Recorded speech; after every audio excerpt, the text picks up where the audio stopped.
Good evening, music world. John here from What's Spinning. Here tonight to kick off a list week for 2024. It's been a pretty eventful year in music. I have reviewed a lot of freaking music, and I'm kicking off my list week with eating my veggies before my dessert. I am here tonight to chat about my 10 least favorite records of the year. Now, before we kick this off, as always, remember, this is always opinion. You may love these albums, you may hate them just as much as I do, but let's have some fun. And at number 10, I am going to kick things off, sadly, with the latest and debut record from Miss Lauren Mayberry of Church's fame, with her debut, her solo debut record, that is, Vicious Creature. I mean, I, for one, have been, a Church's fan in the past. I've enjoyed Lauren's vocal performances. They're usually pretty commanding, and I've been hyped to hear what she could do on her own. But now that we are here, I really hope that this isn't a sign of things to come. Sadly, Vicious Creature isn't vicious at all. As a matter of fact, it's one of the most faceless pop records that I've heard all year. And it's sad because I feel like time and time again on this record, Lauren is bringing to the table a series of lyrics that are very personal, very endearing, very revealing as well. What I'm not enamored with is just how stiff she comes off most of the time. Lauren can do some really commanding performances on this album, and she has personality, but it's stifled here, sadly. It's very middle of the road, and one of the most disappointing things I heard this year. At number 9, an album that very much disappointed me. It would be a Tierra Whack's Worldwide Whack. I mean, I was such a huge fan of those early mini albums and mixtapes that she put out. I mean, I have been just craving to hear the full-length debut, and what we got, it's certainly something. I mean, Whack World years ago was criminally short, but every single one of these very short tracks felt complete to me, had personality, had a solid beginning, middle, and end. It felt right. But Worldwide Whack does not give us that. As a matter of fact, this album feels far from complete. Her singing really isn't that up to snuff. The beats that she brings to the table aren't unique at all. It's a hodgepodge of ideas that don't really go anywhere. And yeah, there are a few really creative ideas here and there, but the sheer personality of Tierra Whack is not on this record. Now, moving right along to number 8, it's Justin Timberlake with Everything I Thought It Was. Now, I will say this. Thank God Justin got his head out of the woods that they were trapped in on his last record. And you know what you're getting here. You're getting the overproduced, flashy, gaudy pop that's pretty larger than life sounding. And, it's certainly not like Justin totally missed the ball on this record. Drown's a great single, and it's not like he's not trying. I mean, he certainly is performing his ass off here. He brought his shoes to the dance. But the man can barely do anything on this record. It sounds beyond phoned in and far from anything sexy, God forbid. Also, my lord, who said that we needed an album nearly this long from Justin right now?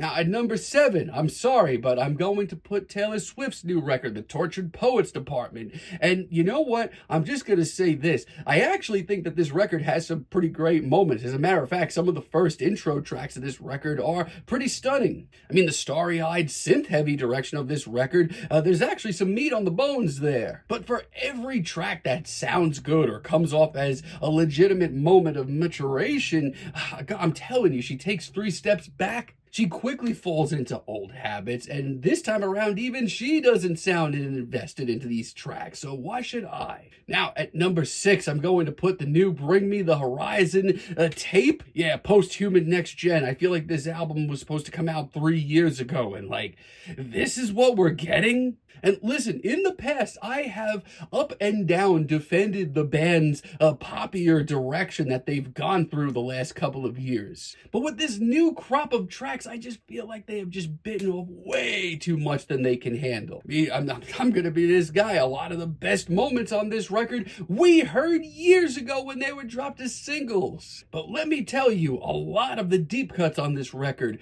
do not add up. And yeah, there's a handful of great tracks, but color me incredibly disappointed. Yeah, the hype is not here at all, and a lot of this record is hard to sit through, as is Green Day's Saviors at number 5. 5. And it's ironic because I do genuinely think this is their best record in some time. I mean, Green Day in 2024, it's hard to swallow. Let me tell you, there's some pretty decent highlights on this record. Not too many, sadly, though, because most of this record just feels like Green Day is just squeezing out of the very last of their creative juices. I mean, it is just so misguided from start to finish, and just like, it's so faceless at the end of the day. It's heartless punk and alternative rock, and yeah, like, it's better than Uno, Dos, and Trace, but is that really saying something? Now, at number 4, this one definitely hurt to put it here, and that would be the posthumous Sophie release that we got this year, and apparently is going to be the only posthumous release we are going to get from Sophie. A lot of this record, which was apparently done at the time of Sophie's passing, does not nearly have the pop and sizzle as anything that she released before her passing. The beats are much less colorful, and this entire record doesn't have the sense of adventurousness that her debut had or the Product compilation had. And on top of that, we get a slew of guest vocals, and a lot of them didn't bring their A game either. I mean, yeah, there's a couple of decent cuts buried within this unruly mess, but it really doesn't have a lot of the personality of Sophie's music. There's no sense of human touch and even less of a message, and that's just sad. Oh, at number 3, we have a real doozy, though. It would be the new Empire of the Sun record, Ask That God, and I don't know what happened here. I mean, in the years since the Two Vines record, I've actually warmed up to it a bit. At the very least, there was some excitement on that record. Empire of the Sun seemed to not lose anything as far as writing killer hooks went. But I don't know where the songwriting went, because this is one of the worst albums I've heard all year. This album is a wasteland of icy synths and hooks that don't really have any oomph to them. I mean, Empire of the Sun take half of this record sounding bored as anything, but then take the other half of this record to try and play catch up. I mean, personally, I've worried about the group's authenticity for years, and then I hear this, and it's like, wow. It's overproduced and completely mindless. It is a incredibly rough listen. Oh, and at number 2, I mean, he tried. He certainly tried. It's Post Malone's F1 Trillion, and like I said, you know, I respect artists trying something new, trying something bold, going out into a new genre. And then there's this. On this record, Post kind of crumbles up every cliche of bro country and just wraps them up into 18 endless tracks with awful guest features. The reality is, this is so phoned in, and I swear that this record just gets worse and worse and worse as it rolls along. The melodramatic lyrics, the cliches, the awful, asinine vocal inflections. It's a mess. It legitimately makes me pine for the pop rap garbage that he's been putting out for the last few years. It's one of the worst things I've heard all year, and at a time where country is legitimately doing pretty damn well for itself, why would you listen to this? Which leads me to my worst album that I listened to this year, and Posty came in at a very close second, but there was only one record this year that made me more pissed off. There's only one record this year that made me actually feel dumber by listening to it, and that would be my least favorite record of the year, Lil Uzi Vert's Eternal Atake 2. I don't know what actually happened here. I said it in my review. For years, I actually defended Uzi's music. I thought that he was a very decent alternative to modern hip-hop. But no, this is certainly not it. This is one of the most grating and annoying records that I have heard